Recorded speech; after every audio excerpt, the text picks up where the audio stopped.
Hello, welcome to my tutorial.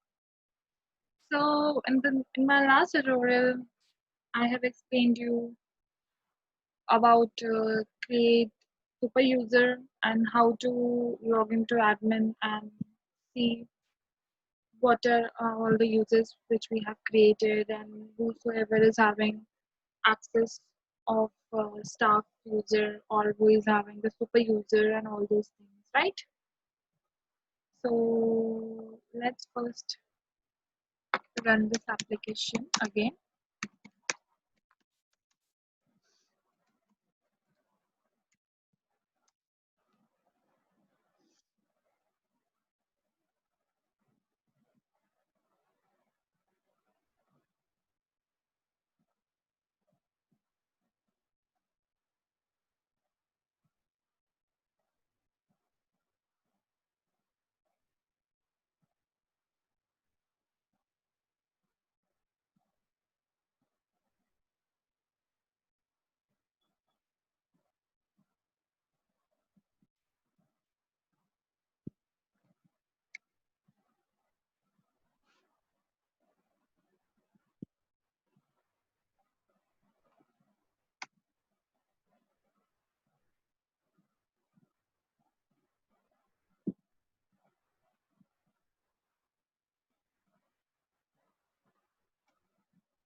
Yes, and now let's look to admin page also.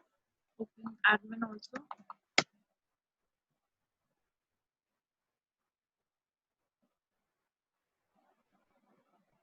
Okay. Now let's create an app. Okay.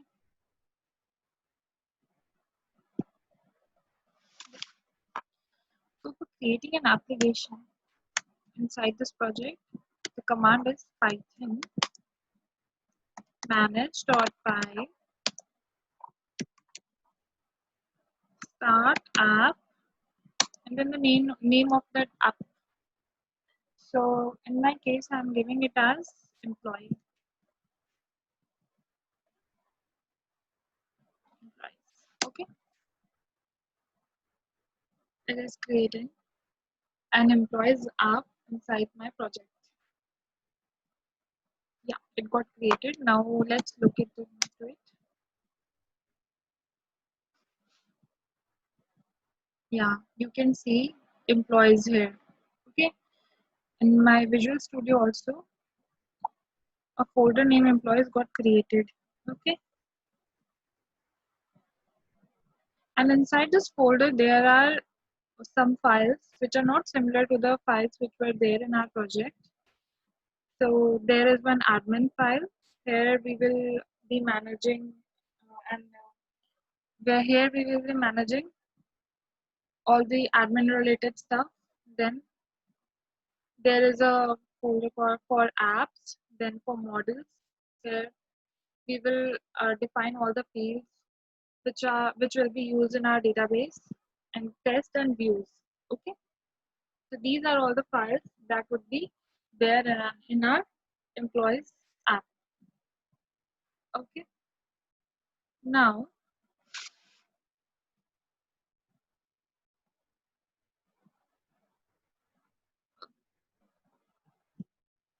I'll show you the URL that we are now going to create to access everything. Let's say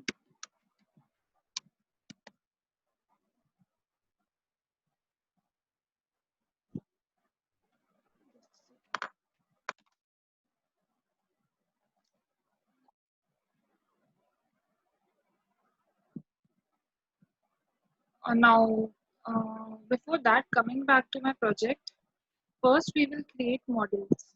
Okay, model is basically all those fields that we are going to define in our project or that we are going to define in our database.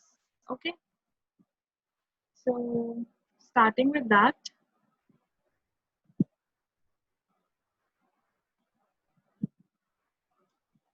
let's create a class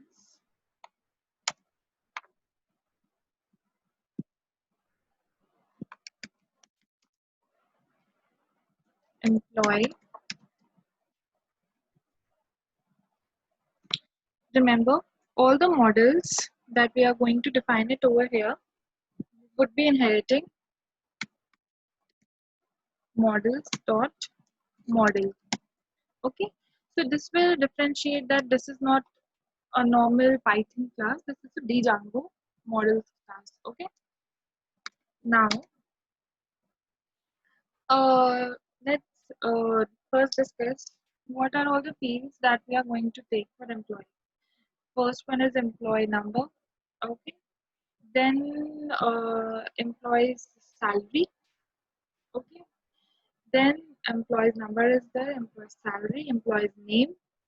Okay, so these things are that we are going to take it. Employee,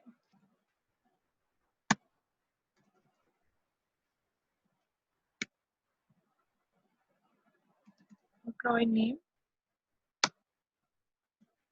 Right now, I'm not taking employee number. I'll tell you later why.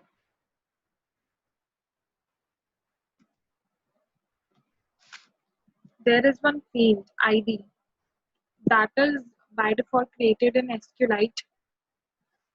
As we are right now dealing with the SQLite database, so we would be using that only to fetch the employee number because the employee number is unique, right? And if you want to take employee number, you can take models dot. Then there is a method called char field. Okay, char field is used when we want to take any string type of value. Okay, so let's take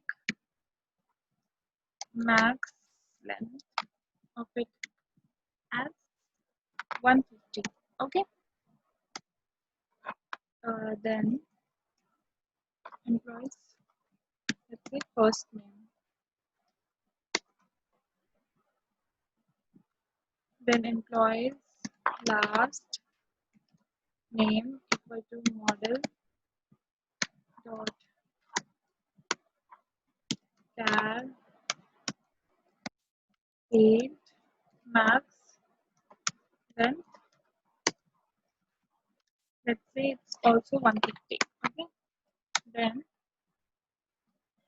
what we need to take is um,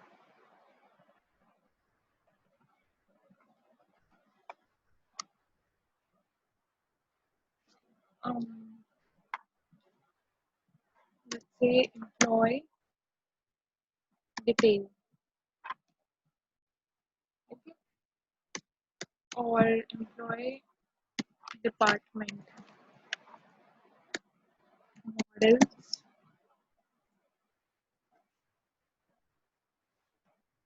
Sorry, I put s models dot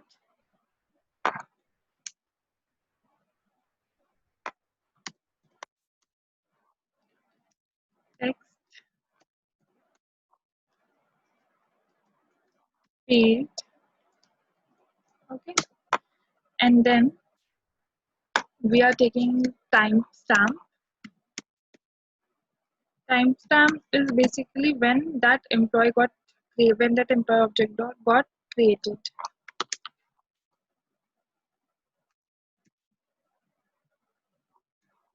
Okay, here we are using one attribute called auto now add equal to true. I'll explain you what this attribute is. Auto now add is the attribute whenever a new entry gets inside database, then only this time will also get inserted there. So whenever, like, let's say we are creating an employee object. Okay, whenever we create a new object, then the system time of that particular time when we have created that object will get inserted. Okay, so that's auto now add do. Whenever we are adding a new entry, it will get automatically added. Okay, and then last updated. So last updated would be models dot date time page. Okay. Here we are using another attribute auto now. Okay. So what auto now would do, whenever we will update any field, then only the timestamp will get changed. So you got the difference between auto now add and auto now. Auto now add will only change, will only do the entry whenever a new information is getting added. Okay, and auto now will be used whenever we are trying to update any entry. Okay, so these are the fields that we are going to use it. Then we have taken our field to show the objects. Here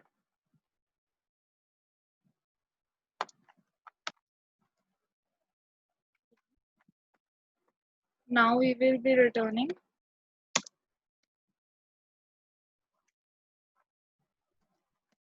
self dot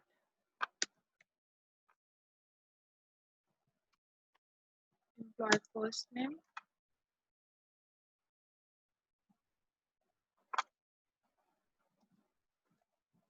then self dot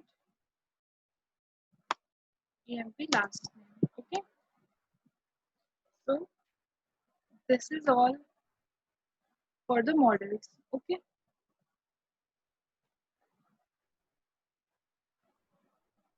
now if I will run my project,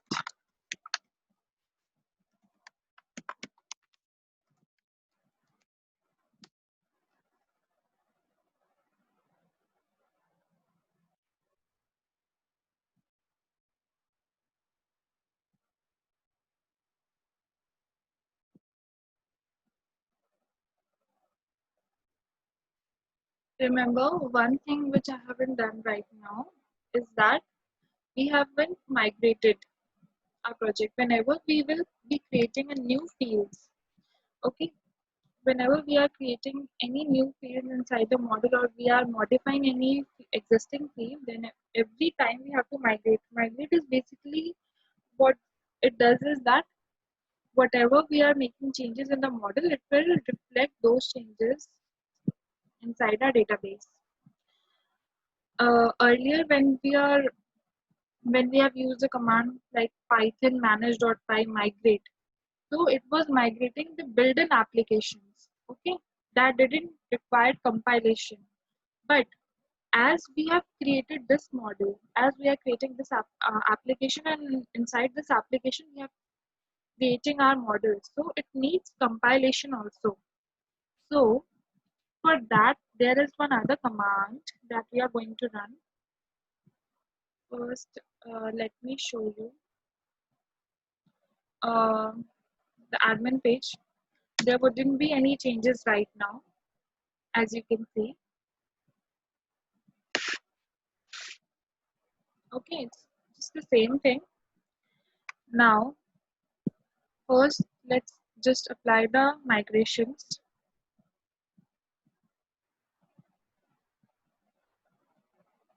Yeah, so command for that is python manage.py make migrations. This command will do, this command will first compile all those things which we have included in our models, and then we will be using python manage.py migrate. This will apply those migrations. Okay.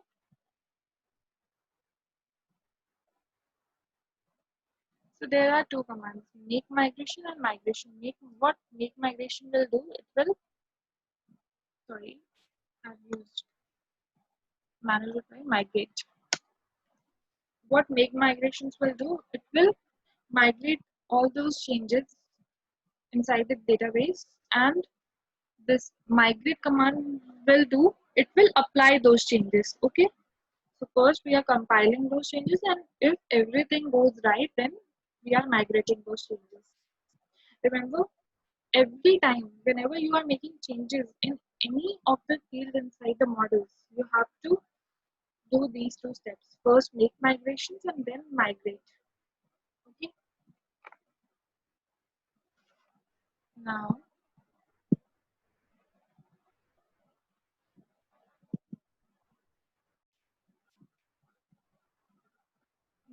if you will run the application, let's see whether the changes are getting reflected or not. Okay, inside our admin.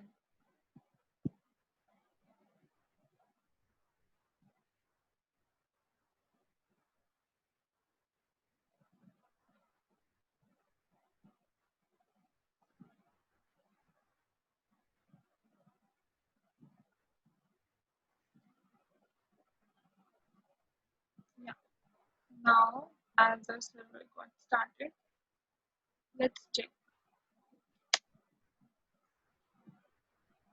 Now also you can't see any changes in the admin page, right? It is because we have made changes in the models. We haven't done any configurations in admin. So how come admin will know that there is one model that we have created, right? So we have to register our model in this admin section. Okay. So here, what we're gonna do is, there is one single command line of code, admin. Inside admin, there is admin site dot register. Okay, admin site dot register, and here we have to register our model. So what was our model's name? It was employee. Okay, so that's all we have to do, and we are done. Now you don't have to run every time server. Whenever you will do save, it will automatically get saved. Now run your admin page.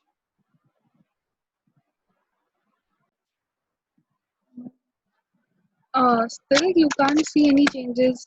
Why? Because in the settings, we haven't registered our application that we have created right now. Okay, so here we have to register our application also. Employee,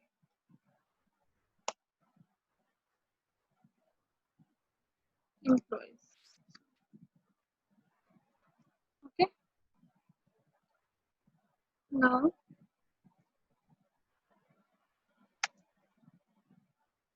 when we will run server,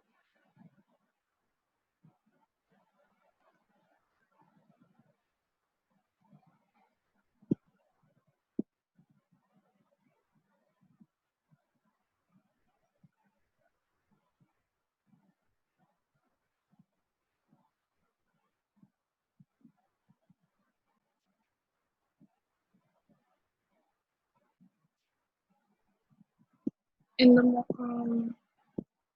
in the admin,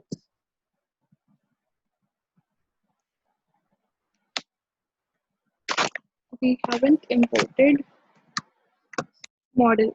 So to import that, we use dot model.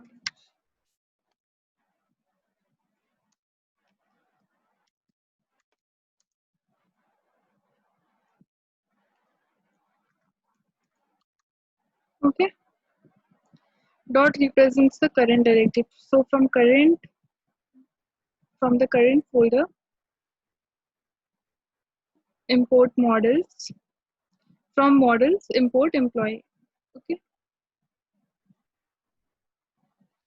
an employee is the class that we have defined. Okay, model. Again, we are running it.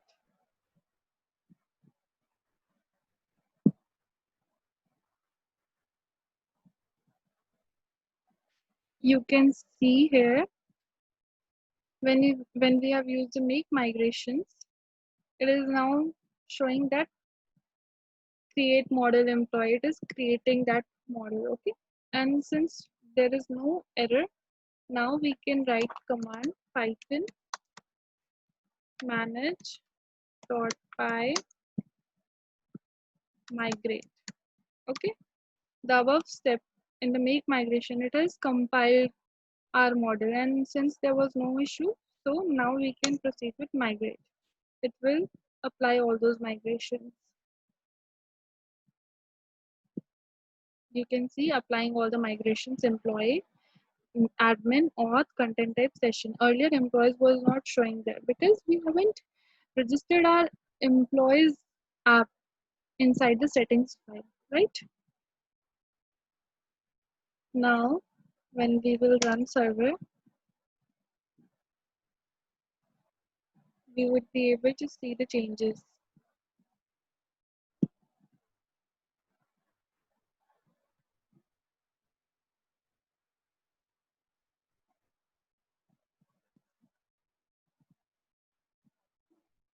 Yeah. Now, as the server got started, let's refresh the admin page, and now you can see your employees is getting over here. Okay. So under employees, you can see as we haven't created any employee yet, we can create employee from here. This is how admin do. Yeah. So employee's first name. Let's say I want to give it Radha Singh. Okay, department. Let's say sales. Okay, save. Now you can see it over here that Radha Singh is displayed over here. Okay. Next, we can create more employees like that, like Ramesh.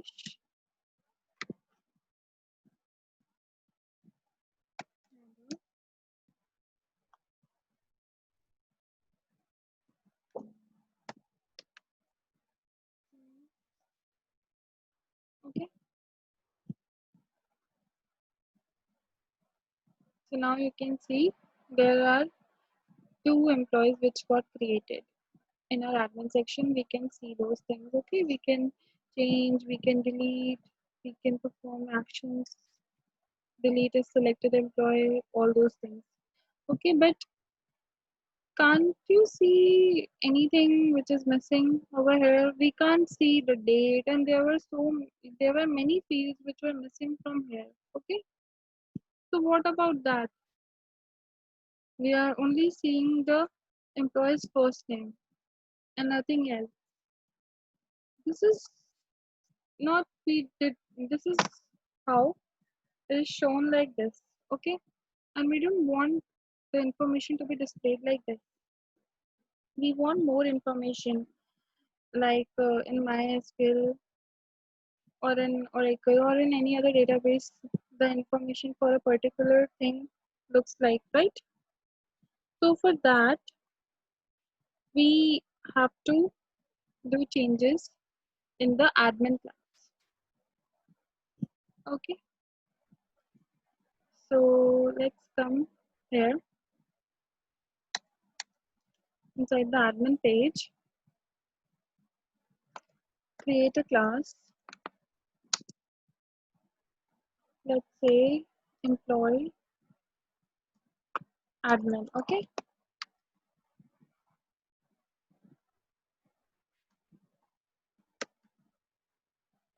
okay, it will inherit from admin dot model admin.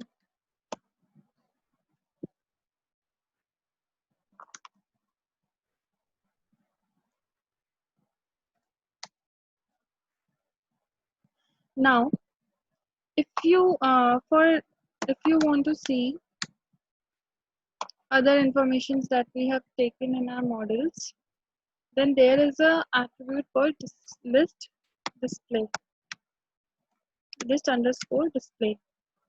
Okay, it is a type of list. Whatever names we will give here from the models, it will show in our admin page. So let's say if we want to see employee's first name, employee's last name, employee's department, okay, and also timestamp. So we will give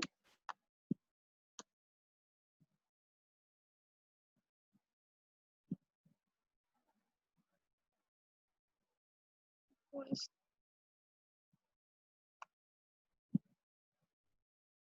yeah, EMP first name, then EMP last name, and the other thing is timestamp that we want to see.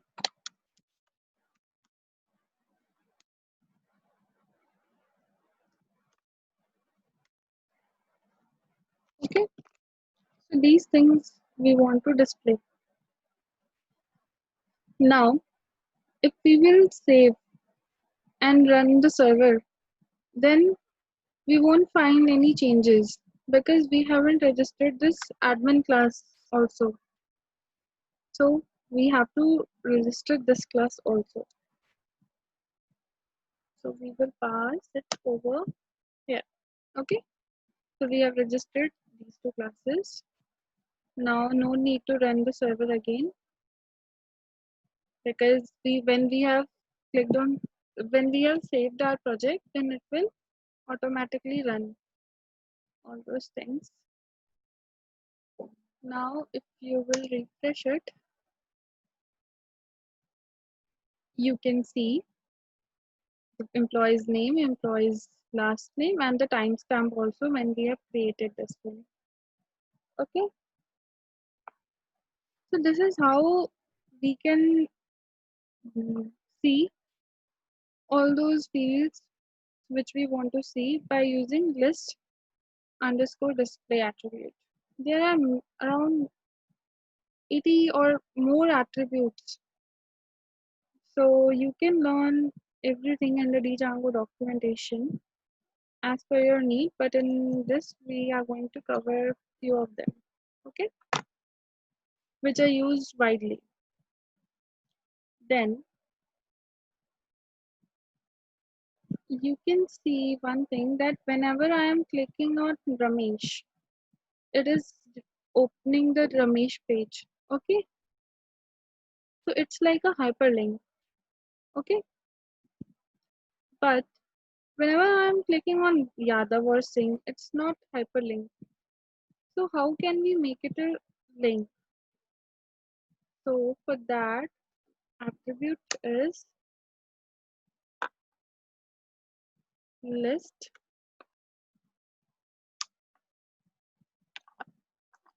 display links. Okay, here whatever you will specify,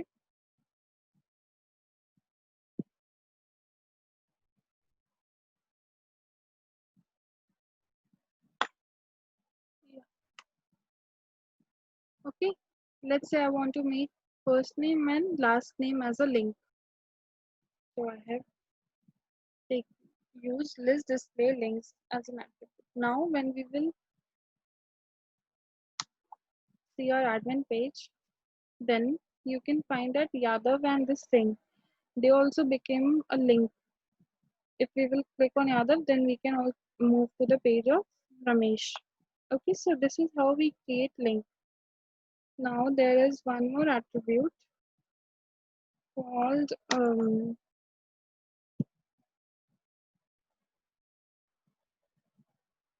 let's create some more entries. Okay, let's say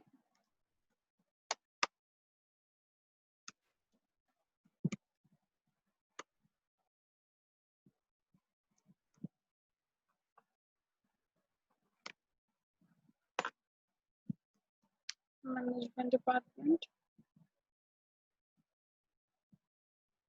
Okay, so we are having 3 entries right now.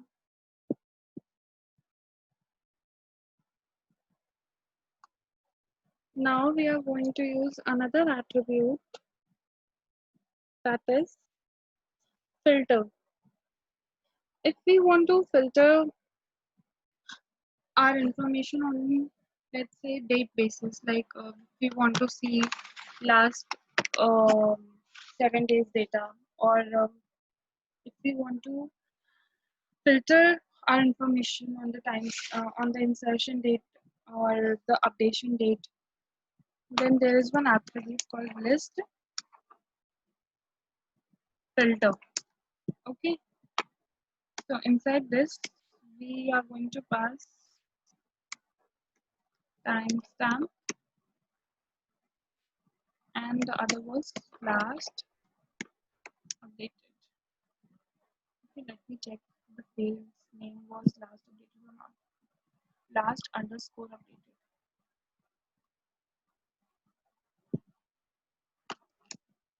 Okay, so when we will save and look here,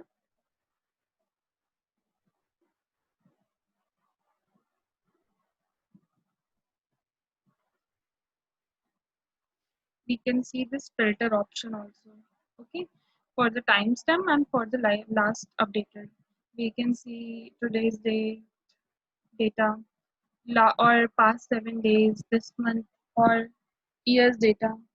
Okay, so these are all the things that we can get. Then there is one more field, that is, if you want a search option to come over here also in the admin page, then for that there is a field called search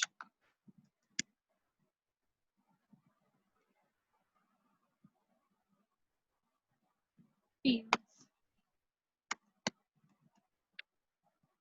Okay, so inside the search fields, let's say we want to search on the basis of first name. Okay, so we are keeping first name. Okay, now save it. Now when you will refresh, you will find a search box coming over here.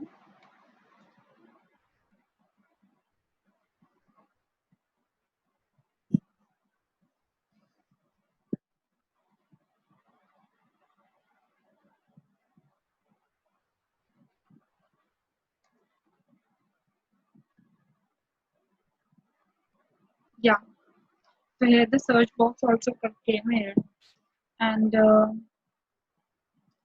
we can search anything like Ria. If we have searched for Ria, then it will show Ria. If we will search for Ramesh, then it will show Ramesh, because the search will do searching on the basis of employee's first name. So this is how we create a model and we registered it in our admin section. Okay, and there are some attributes that we have learned today which are very useful, like list display link, list filter, search filter, those things. Okay, from tomorrow onwards, we are going to learn about the template and how we are going to use these information as a user. Right now, whatever we have dealt with was was from the side of admin. These are all the things which admin was doing. But now, as a user, as a user, how we can view this information, how we can manipulate this information, that we are going to do. Okay, so this is all for today. Bye bye.